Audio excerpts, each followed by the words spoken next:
Quick heads up on the Zelda Breath of the Wild video. I am still going to be making a video on it like this, but I first want to complete the DLC for it, and I haven't really gotten around to actually completing the DLC for it yet. Also, I was super excited for Kingdom Hearts 3, and Kingdom Hearts is one of my favorite series. Zelda is too, but Kingdom Hearts has like a special, place in my heart. As corny as that could sound as a joke. But nonetheless, I was super excited for 3, and so I dedicated a whole time to completing that game. But the Zelda video will be still getting done. I just haven't gotten around to doing the DLC yet, but I will be soon. So the video will be getting done soon. So Kingdom Hearts 3, a game I was so excited for and could barely wait for, has finally graced us with its beautiful presence and has been out for a bit now and has been receiving some more or less mixed reviews. Some people who are really liking the game, and then others not so much. But in this video, I'm going to be going over my thoughts and feelings on the game.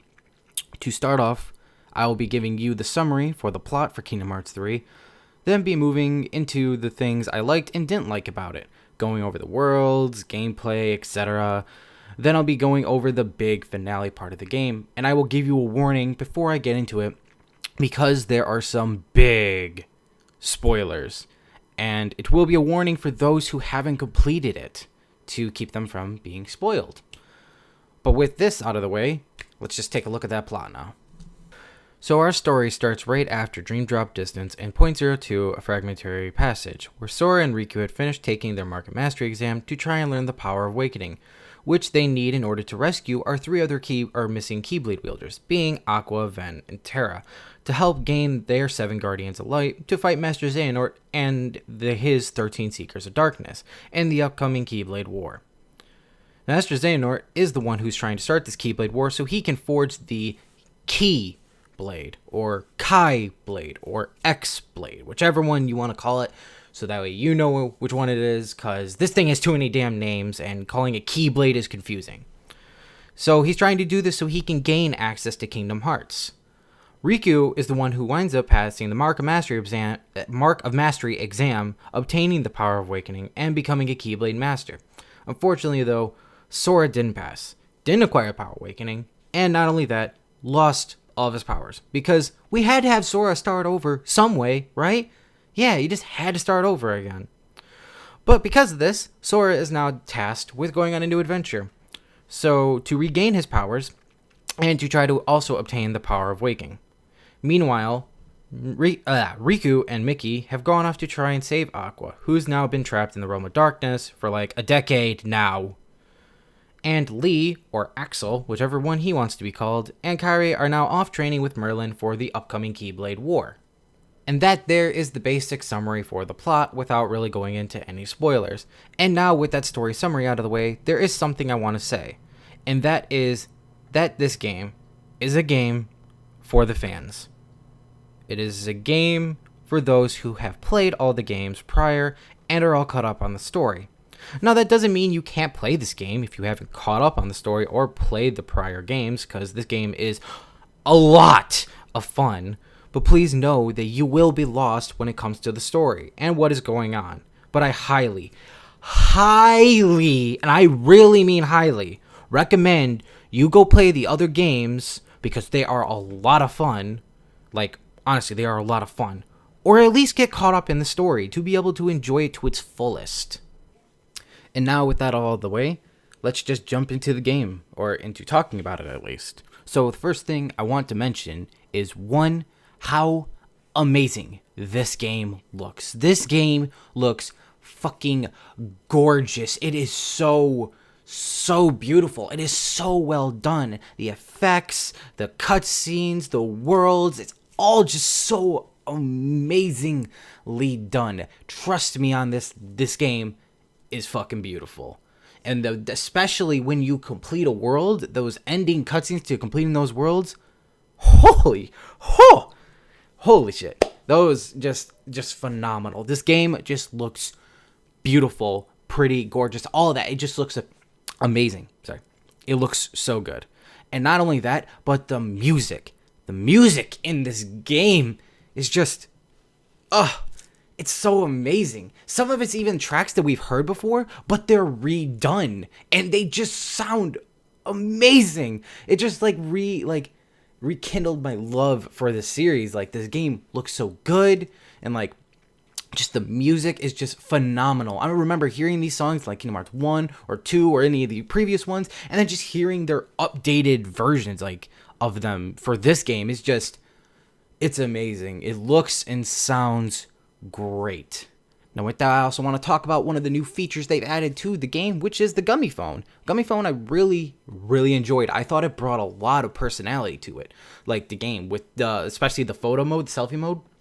I went out of my way to, well, not really out of my way, because it wasn't out of my way. It was just, I just felt like the need to take a photo with everyone from all the worlds that I could. It was just so much fun. It felt like it brought more life to the game.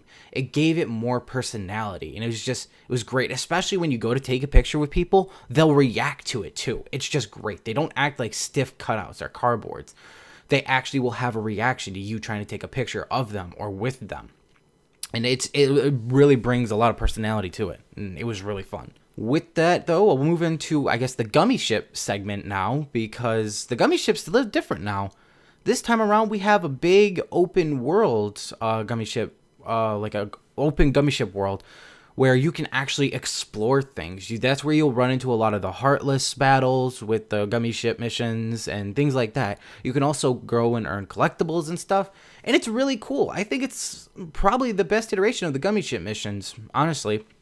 I never was a really big fan, and to be fair, I'm still not that big of a fan, but like I really like the change they did. I think it was a good change. Not only that, but they also have it to where you can, with exploring like the space part of it, like world, with like the Gummy Ship mission, that's where you discover worlds. You don't just click on the world and go to it. You actually have to fly through space to get there, and you can discover the worlds. It's really fucking cool, and I really do like the change. I'm still not a big fan of the Gummy missions, but I do like the change they did. It's a really good change. With that, though, I'm going to move into, I guess, more gameplay segments. And the first thing I want to talk about is the main staple for Kingdom Hearts, the Keyblade. Because the Keyblade got some changes, more or less, around this time. And with this, one of the changes is we can no longer hold just one Keyblade. We can hold up to 3. We can hold 3 different Keyblades. So no longer do you have to make a choice like, I like this Keyblade, but this one has the better stats, but I really like this one. And you don't have to make that choice. Now you can hold both. You can hold 3 Keyblades now. And with that, we also got a new thing called Keyblade transformations. They're basically the replacement for drive forms in a way, because we don't have drive forms anymore in this game. So we have Keyblade transformations. And it kind of works the same way. You have 4 different drive forms. You get power, magic or wisdom, guard, and speed. And depending on which Keyblade you have, you can go into any one of those. So you could have a Keyblade that transforms to power, the one that transforms into magic, and the one that transforms into guard. And with that, though, with being able to hold 3 different Keyblades, you can literally change them on the fly. You could literally go into your power form, switch to the magic, go into the magic form, switch to guard, and go into the guard form.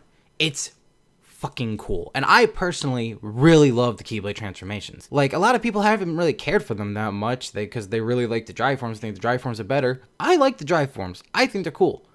But I really love the Keyblade transformations. They bring a lot to the table. They give you different specials, different finishers, different combos. They have like these really cool forms that they can take because they transform. It's just really cool, and I personally really do like the Keyblade transformations. But with this, I also want to talk about the new thing they added, attraction flow rides, or as you can probably call them to keep more, I guess, understanding what they are, Disney rides. They're really fucking strong. If I want to keep it in just length terms or whatever, just to give you a basic description, they're fucking OP. They wreck shit. And they are just basically get out of jail free cards completely. And they're really cool and they're really fun, but they're just really strong. And the other thing I guess I didn't really care about them with was a lot of the fights, especially in the later end of the game, it takes the seriousness out of them. Like the fights that have like, a heavy background or whatever to it, they have like a meaning or something. These Disney flow rides kind of feel like they ruin the atmosphere of it. And there's nothing bad on the attraction flow rides because they're fun, they're really cool to use. But personally, I didn't really want to use them too much near the end of the game because they just took the seriousness. They took the atmosphere out of the fight. The tense atmosphere that's there for the emotion and feel, they kind of took that away from it. And I didn't really care for that. Another thing we have in this game, which is kind of more returning, is links, or what they used to be called, summons. They're basically just the same thing. Again, they're very fucking strong, especially like Simba. Simba is a very OP fucking link. But there's not really much to say. They are basically just summons, although they work a little bit differently. But they're basically just summons that we've had before. Except now I feel like they're a little bit more broken. The other thing I guess I want to talk about for gameplay is flow motion. Because it's been heavily nerfed. If you played Dream Drop Distance, you know that kind of flow motion in that game was fucking broken, to be fair. It was really, really, really fucking strong. Like you could just hop from wall to wall to wall to wall to up, and you could literally just never touch the ground. You could flow motion the whole game. You just zoom past everything, and you can get free hits with it and all that. This time around, you can only jump off a wall once, and that's it. You jump on the wall, and you dash away from the wall. You can also dash into a pillar or a heartless with it, but it's not as strong as it used to be. Like, it was pretty broken before. So now it has been heavily nerfed. But I kind of think that's a change for the better, because, like I said, it was so strong that I'm honestly okay with it being nerfed. And you can upgrade it later on in the game to make it better. It doesn't get as OP as it used to be. It gets nowhere near that. But I think it was a change for the better, especially since you won't be able to just fly past everything in the world, and you can absorb the worlds that are fucking amazing because they're so much bigger now. Oh yeah, another little quick thing I want to bring up, because I actually forgot about this real quick, is Sora now has the shot lock command, and the only reason I'm really bringing it up is because where did he get it from? It was a mechanic that was in Birth by Sleep, which is technically the very first Kingdom Hearts game throughout the whole timeline. But now Sora has it somehow, and I don't have a problem with him having it. I just want to know, where did he learn it? Where did this come from? When did you learn this, dude? I need to know. Let's now move into the worlds, and let's have a talk about them. First thing first, these worlds, like I had mentioned, are fucking massive. These worlds are so much bigger. It used to be you'd go into one segment of the world, into another it's a small segment of the world to another small segment of the world, and it'd be like loading screen to loading screen to loading screen. This time around, they're just giant freaking areas. You do occasionally have your like loading screen you have to get past for certain areas, but those areas are just so fucking huge, and there's so much to explore. And they look so good, because obviously the graphics and everything, this game looks so good. With these bigger worlds, it is just amazing. And the other thing that they brought for us is people. There are actually people in this game. There's no longer just, the main cast. There's actual people that walk around these worlds and do things, actually. There's life in this game. Like, with that, it feels like there is so much more life. It feels so much more alive. It's amazing. It's just overall so good. All right, now with that, let's actually move on to the worlds themselves, or like the other world, like the actual worlds. And with that, one thing I want to talk about though, and this involves the world of Tangled, Frozen, and Pirates. So these worlds, they follow the plot of their movies. Okay, that's fine. We've already had that before. But for some reason, this time around, Sora, Goofy, and Donald, they don't play a role in these worlds. Like, they're more background characters. Honestly, Frozen is the biggest culprit here. Like, Sora, Goofy, and Donald are literally the background characters of that world. No role whatsoever, honestly. The movie, it just does its own thing, and they're just there. Tangled, at least, is a little bit different, because you have these cool little things you can do with Rapunzel, and it gives it more life to it. It actually feels like Sora, Goofy, and Donald are part of it, but it still has that issue where they are also still background characters.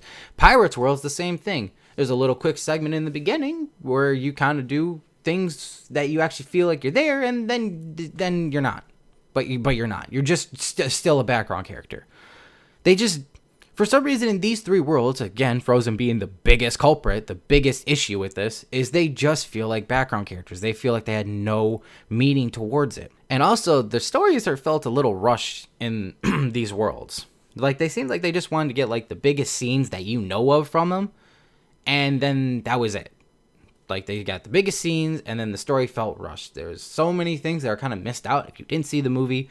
you'd honestly be a little bit confused. Then on the opposite spectrum, though, you have the worlds of Toy Story, Monsters Inc., and Big Hero 6. They follow their own story. They do their own thing. And with that, Sora, Donald, and Goofy actually have more of a connection in these worlds. Like, they are way more connected with the characters and everything in these worlds. And I just want to say, I am so happy we got Pixar World. I love the fact of being able to see Sora and the gang being able to team up with like Woody and Buzz and the Toy Story world, or Mike and Sully in the Monsters world, especially their designs. I to be fair, the Toy Story design is a little iffy on. Like, I like it, but like, I know I like it, but it's probably not my favorite design out of them all. The Monsters Inc. world, their design for them too is really fucking cool. I really enjoy it. And Big Hero 6, like, I love the Big Hero 6 movie, and when they said that was going to be a world in Kingdom Hearts 3, I was so excited for that. I was just, ooh. And I'm so happy they actually feel like they have a connection in there, seeing as how in the other ones they don't. Another thing, though, I do want to bring up, though, because I didn't get to mention this with the Pirates world, is that's probably my favorite design for Sora, is the Pirates world design. They actually gave him a pirate look, and it's fucking awesome. I love it. So with that, though, we have a middle ground world, actually, and it's weird. It's the Hercules world. It's honestly the middle ground world. It follows to the plot of the movie, more or less, but Sora, Donald, and Goofy actually feel like they have a role to play in there. They actually feel like they have a role. They don't feel like background characters. They have a connection going on.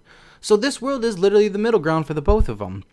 And also, I just want to mention, there's this joke in the beginning of the game that I fucking love. I fucking died when I first saw it. It's a joke of Kingdom Hearts 2.9. It was fucking great. The other world I guess I want to talk about real quick is the most forgettable world of all, and that's Winnie the Pooh. They announced it way before it was going to be in there, but it's so forgettable. I honestly forgot that it was a world in there. It's just it's a short world.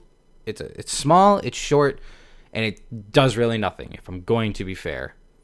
I didn't, hate it, but it's just so forgettable. But one thing I do want to mention, though, along with the worlds is, so even though the Pirates world, the Sora and the gang are background characters, and the story is messy, the world itself is amazing. That world was probably the funnest world. I enjoyed so much. There was so much to explore. There was so much to do. It was just so much fun. I loved it. It looked great. It played great. It was so good. And even though I loved the story of Big Hero 6 in the game, I kind of wish there was more of that world to explore. I mean, there is a giant area, but it's really just one area. It's just one big area, and that's about it. I don't know, it might be me being greedy, but I was just hoping for a little bit more to explore for the Big Hero 6 world, especially with how excited I was for that one. Last thing I want to talk about real quick is the fact that there are no Final Fantasy characters in this game. It's really upsetting, honestly, because Kingdom Hearts was kind of based on the idea of it's Disney mixes with Final Fantasy. It's a giant collaboration of the two for this, with their own character, like their own created characters too. Like Sora, Riku, Kairi, they're not really Final Fantasy characters, but they're their own creation of it. They're basically like, this game is the creation of Disney and Final Fantasy. And they've always had those things in there. And now this time around, there are no Final Fantasy characters. It's really upsetting, because it kind of feels like it takes the thing that made Kingdom Hearts out of it. It's like if you have a chocolate chip cookie, it's a dough and chocolate chips, and then you take the chocolate chips out, and it's just a cookie, but you still call it a chocolate chip cookie because it's got a little bit of the chocolate in there. It's like you take a chocolate chip cookie and you pick the chocolate chips out. Like, it's not a chocolate chip cookie, even though it has like some of the chocolate in there. It's just, it's not the same. Like, I still love the game and everything like that. I'm not saying that, but it feels like they took one of the things that made Kingdom Hearts. And maybe in later installments that'll come back. All right. Now with that all out of the way, I'm going to be going over some of the things in the finale. So here is your big spoiler warning. If you want to skip it, go to the time right here, and you can skip to the end of the video if you want to avoid all spoilers that I'm going to be going over. Now with that out of the way, let's get into this finale. So one of the first things I want to talk about is saving Aqua Scene, which is the first thing you're going to be doing near the finale of the game. It was fucking beautiful. I loved it. I was so touched from everything. It was just an emotional scene, and it felt so good. It felt so good to save her and everything like that. But it's kind of funny, though, because So throughout the whole game, they're telling Sora, you can't come to the Realm of Darkness because you don't have the power of waking or anything like that. And by this point, we still don't have that power of waking. But we go there because Riku and Mickey are in danger and they need help. So Sora just says, hey, I've been told multiple times throughout this game, even though I want to go, I can't go because I don't have that power. But you know what? Fuck it. I'm going this time. And he goes. And you know what happens? He succeeds. He does it. He saves Aqua. He saves Riku, Mickey, and Aqua. Kind of makes you think, maybe if they let him come in the first place, we could have done this a whole lot sooner. Just goes to show you cannot ever deny the power of a main character. The OP powers of a main character. After that, now it's on to save Ven. And in going to save Ven, Aqua has to fight Vanitas real quick. And she does the stupidest fucking thing I think I've ever seen her ever do. And she's done no stupid things. So Vanitas launches a giant fireball at Ven while he's sleeping during their fight. And Aqua, a Keyblade master, who knows barrier and could block an attack with the Keyblade, decides to say, fuck it, I throw my body in the way and take the hit instead.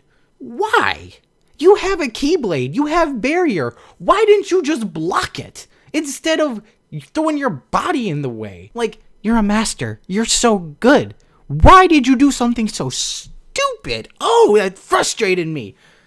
You had a Keyblade, you could have blocked it, and instead you throw your body in there? What the fuck? With that, Vanitas is about to kill Aqua, and Sora can't really do anything because he's locked out with a barrier. Sora unlocks the power of waking to wake up Ven. And it's not like he just learned to do it. It's a thing, this is the cliche part. It was inside him all along. Apparently he always had the power of waking in him, but it was more or less locked away, and he needed to awaken the power. It needed to be awakened within him through like a force of a push or something like this. And honestly though, I just want to say it feels kind of like a cheat, and I'm not like, I'm okay with it. I'm not too bugged by it, but I'm like, so you always had this power. Oh, okay. Thought you were going to actually have to learn it through doing something, but apparently you just always had it and you just had to be pushed. But with that though, so Ven wakes up, knocks Vanitas out, and Aqua and Ven have a nice little, a nice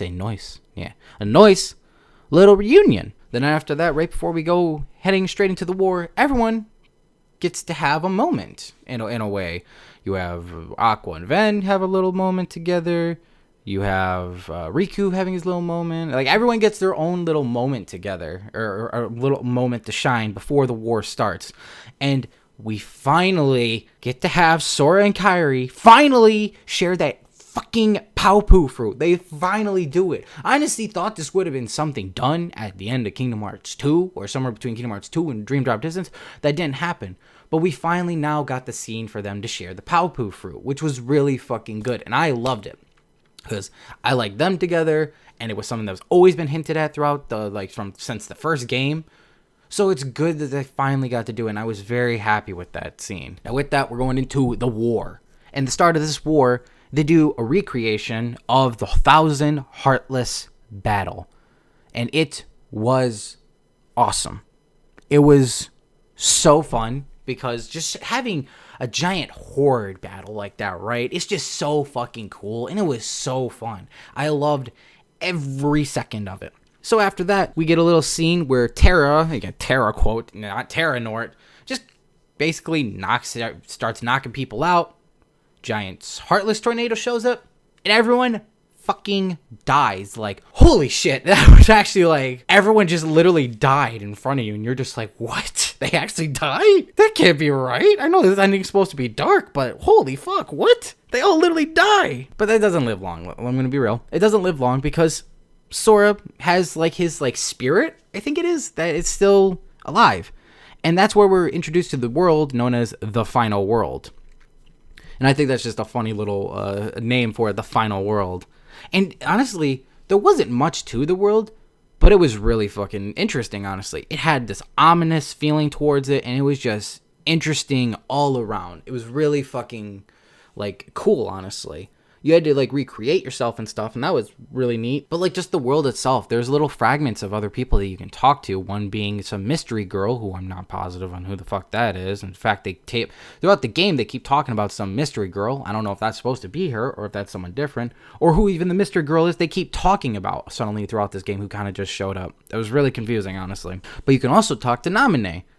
And like just the little scenes, I highly recommend when you get to this point, you go look around really hard and just talk to everybody. Like talk to all the little fragments you can before you like collect all your pieces.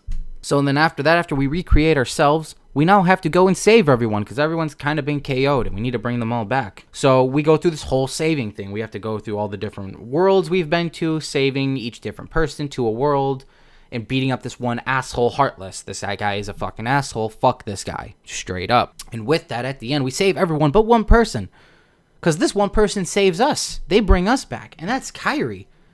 Kairi's the one who saves us. Take that, you fucking Kairi haters. She saved us. If shit wasn't for her, we'd still be gone. That's right. But with that, I'm actually going to go into the Kairi talk. Or Kairi rant. Because now here's the thing. Kairi, like, she's got a lot of hate going around her right now.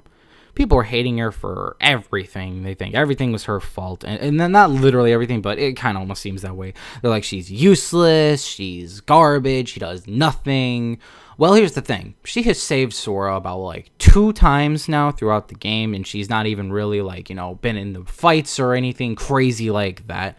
Granted, she is not really written well, and she does not play a big significant role, even though it seemed like she would in this game, other than just being a love interest for Sora, and a good companion and a good friend. But she doesn't have, like, real moments to shine, and that is a shame. But here's the thing I want some people to realize. So everyone's giving her shit saying how useless she was in this. She's only been training this game.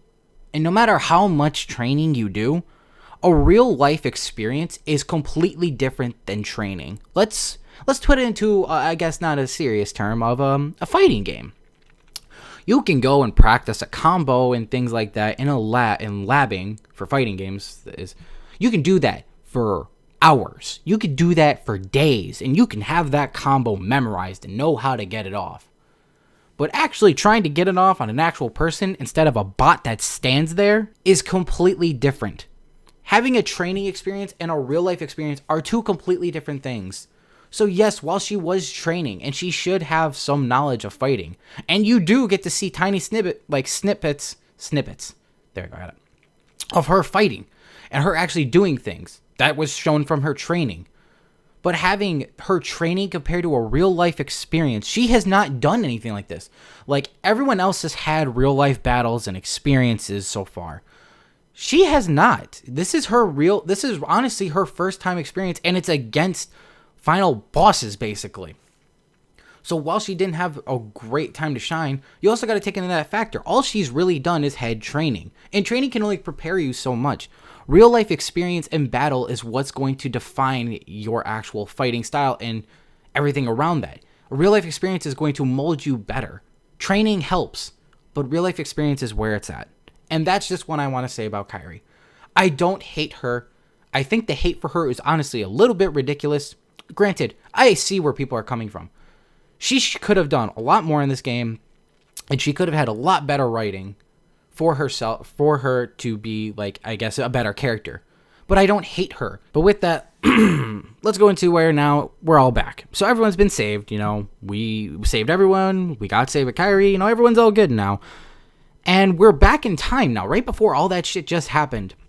And it seems like Sora knows exactly what's happening. Like, we're back and everything like that, you know? He's knowing that we died and we're now back. And the scene plays out the exact same way. Like, Sora didn't mention any of this, and he just let the scene kind of happen the same way. Except there's a difference now to where Lingering Will, or Terra's Lingering Will, shows up.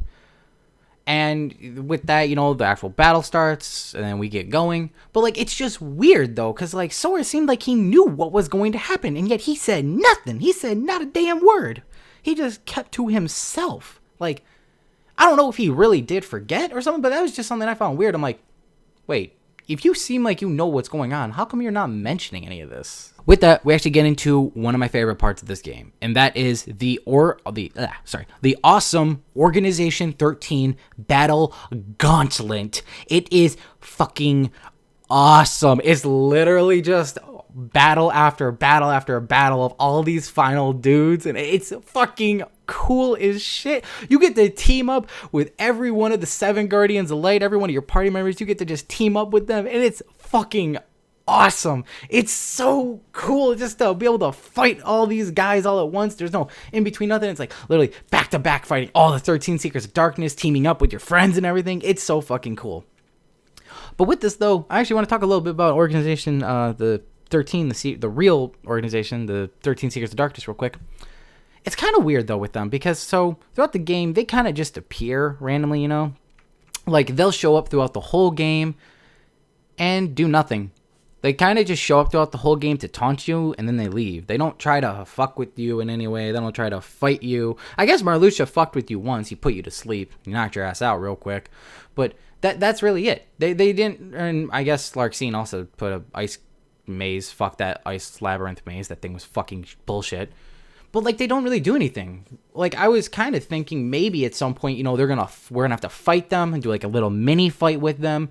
But I guess they were probably saving it for the end, because, you know, they were waiting for the Keyblade War to start, and they're part of it. So they're like, well, we can't really fight him. We have to wait for the ending.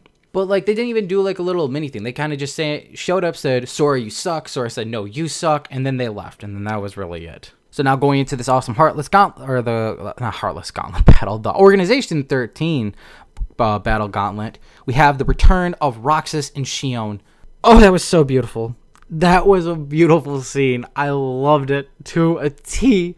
Seeing Xion just like be back and Roxas be back. And this is where a lot of the hate from Kairi comes in, because around this time, so Axel gets knocked out and Kairi gets kidnapped, and that's where a lot of the hate comes from her, or comes for her, I believe. And with that, we exchange having party members of Axel and Kairi for Roxas and Xion, and oh my god, dude, it was so cool. Oh, I loved it. I loved that scene. And then when we leave, they have the most heart-wrenching, beautiful scene with Axel, and it's just fucking great. I loved that scene so much.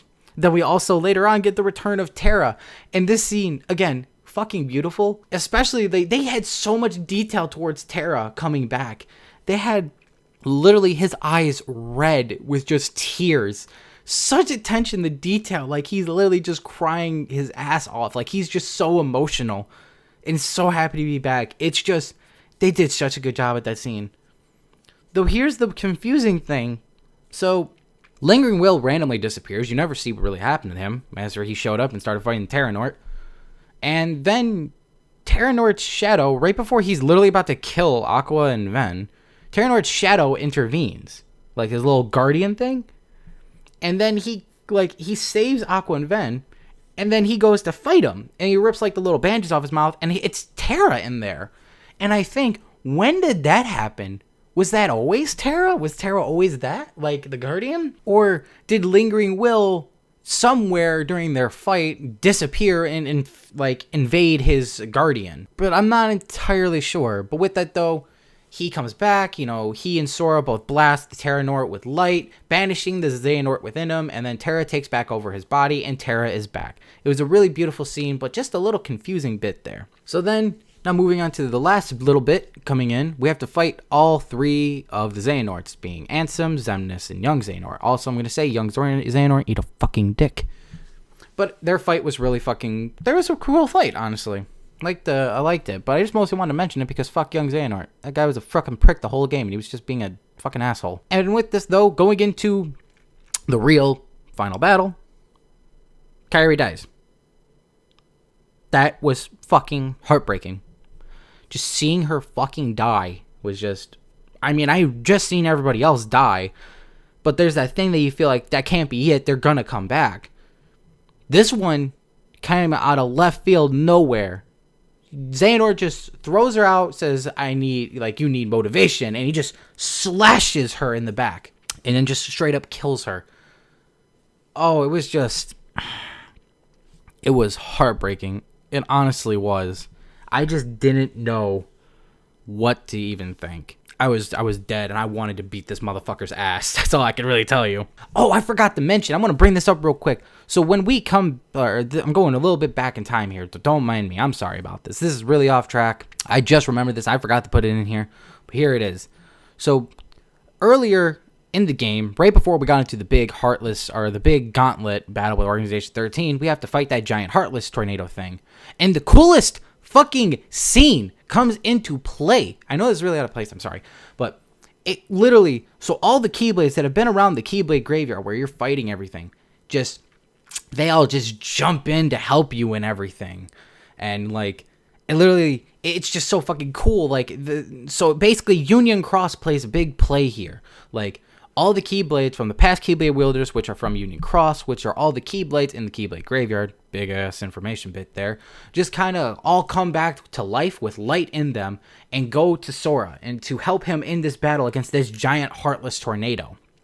And with that, you also have the dude, I think his name is Ephemer, who helps Sora to defeat all this. He gives him all this power. Also, that's how you obtain the Starlight Keyblade, which is really cool. And so, like, basically, Union Cross played a big play there, and you're just doing this giant-ass fucking, like, battle with this shit, just shooting off Keyblades and everything from all the Keyblades that are just following you. You're riding on a Keyblade swarm like how Vanitas did in Birth by Sleep. It's so fucking cool. And I loved this little bit. To do all the attacks, you had to hit, like triangle, but with that, there was a different person's name and the guild or the union they were in from Union Cross. So, like, you actually had people's names. I don't know how it did. If it was either an event that you had to partake in and get your name in, or if it was randomly picked or something like that. I'm not sure. But that was so awesome. I absolutely loved that scene. It was so nice just to have that homage. I got so hype around that time. Like, yo, like, these are all the people who played this game. They have homage to people who've played the Union Cross game in this for the final battle. That is just so cool. I just wanted to mention that. I forgot to earlier, and I'm sorry about that, especially with how out of place this feels, but oh my god. It was just so good. I thought I had this done, and clearly I didn't. My bad. But anyways, now, moving on to the actual final battle with Master Xehanort himself. That battle was fucking cool. Going to Scala Edkylum, that whole travel from the beginning of it to the end. You actually walk around the world for a bit, and you randomly get attacked by these shadow things, which are all different, like, fighting styles of the other organization members. I don't know if it's random or if they're actually picked for certain ones, but you can tell, like, you could see, like, in mine, I was fighting against the Sayax, Vanitas, and they all share one health bar, so there's like multiple people with one health bar, and I didn't realize that at first. I kept trying to target one person and go for them. I should have just went for whoever came closer to me, because they all shared the same health bar. But it was overall just a really cool fucking fight. And then moving on to that, you actually get the whole fight with Master Xehanort himself, where he armors up, and I think this is the armor for what the goat Union is supposed to look like, because from Union Cross, everyone has like their own little look. You have the bear look, unicorn, snake, fox, and jaguar or cheetah. I'm not sure which one. I think it's a cheetah. Like, they each have their own look, but you never really seen what the goat one looked like, and the goat was apparently a union as well, I believe. So I think that's what the goat union looked like, and the motherfucker just becomes Satan. I'm just gonna say it. The dude becomes Satan. Going into that, you have this awesome final battle with Master Xehanort. It is fucking nuts. It's so crazy. Like, at one point in the fight too, like, so he loses the armor at one point, and you're literally just fighting against a Master Xehanort as old Master Xehanort and you, just at the top of like his tower, I believe, or the tower in Scala Edkylum. And like I said, it's just fucking nuts. At one point in the fight, he literally drains you of your light, and you have to fight in anti-form. And the fucking finale is fucking cool as shit. It is just overall a really great final boss fight. Now here's the really sucky thing though. And not really sucky, but something I just don't know if I can accept. So apparently, this whole thing, doing all this shit that Master Xehanort did, was for good. His main goal was to reset the world because the world got unbalanced of light and darkness. So he was trying to make an uprising of darkness to snuff out the light, to recreate light, to rebring balance to the world. And it is trying to portray that Master Xehanort is a good person. This motherfucker who has fucked with people throughout the whole series and has been just an asshole, an absolute dickhead. They want me to believe he's good? That is the hardest pill for me to swallow ever. Like, this is a pill that I'm choking on still to this day. Still to this day. I have not been able to swallow that pill. That Master Xehanort is a good fucking person. I just can't. I don't believe it. He's fucked with so many people and screwed over so many people, especially the Birth by Sleep crew and just everyone. He's fucked with so many people. And like, they want me to believe he's good? That he was just doing things for the good reason? That is the hardest pill for me to swallow. I don't know if I can do it. So then after this, the world is you saved, we stop Master Xehanort and all that stuff. Let's going on to the next part here, where Sora decides he's going to go find Kairi. Mickey warns Sora, don't do it, you will destroy yourself in a way. And he says, but I have to go save her. And he goes and does it, because he's just a good fucking person. No matter what, he will do it. So at the end, you get to see everyone together. And I loved that scene. I'm gonna be real. That was a beautiful fucking scene. Just getting to see everyone together and all that. Like, on Destiny Island, you literally see, like, the Twilight crew. And like, we all have their own crews now. We have the Twilight crew, which is Axel, Sayax, Roxas, Shion, Painter, Pencilette. Like, all of them. That's the Twilight crew. That's an OP group. They got a lot of people on that. You get to see them together with the what is it? I can't think of it. The Birth by Sleep trio, I'm gonna call them. Then I think they have another name, but I can't think of it. The Birth by Sleep trio together, which is obviously Aqua, Terra, and Ven. And Ven gets to reunite with Cherethy, who is also from the Union Cross game, who is also someone who helped us in the final world. So you get to see all of them together. No, Cherethy wasn't though at the end there, I don't believe. It was just really the Twilight crew, Terra, Aqua, and Ven. And then you also have, Riku. Also forgot to mention this one that I'm going to kick myself in the ass for later, that we also had the return of Naminé, where our boy Riku goes to pick her up in a very beautiful and cute as fuck scene. And I just absolutely loved it. And I'm so mad at myself that I forgot to mention it, but I'm mentioning it now. Kairi, obviously. You have Mickey, Donald, and Goofy. They're all just hanging out on Destiny Island having a fucking great time. They're all back together. And yes, like I already said, Kairi is back now. And you get to see at the end, Kairi and Sora together on a tree. They're together with each other. It's fucking cool. It's so heartwarming. Like, oh, he went and saved her and he made it back. That's the dude. And then he disappears.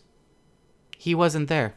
And it was such a heartbreaking scene. I literally thought he had made it back with her. I'm like, they both made it back. Oh, thank you. And then they hit you with it. They look at Kairi's face and you see tears come down her face. And then they zoom out and you see Sora fade away. Because he didn't make it back. It's really upsetting.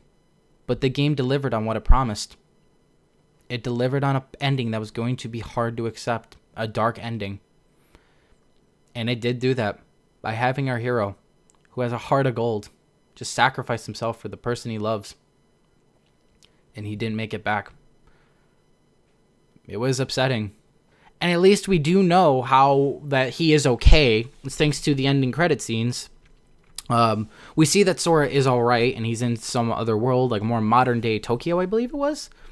And then with that though, so the weirdest thing, so in this ending trailer, they also have Yozora.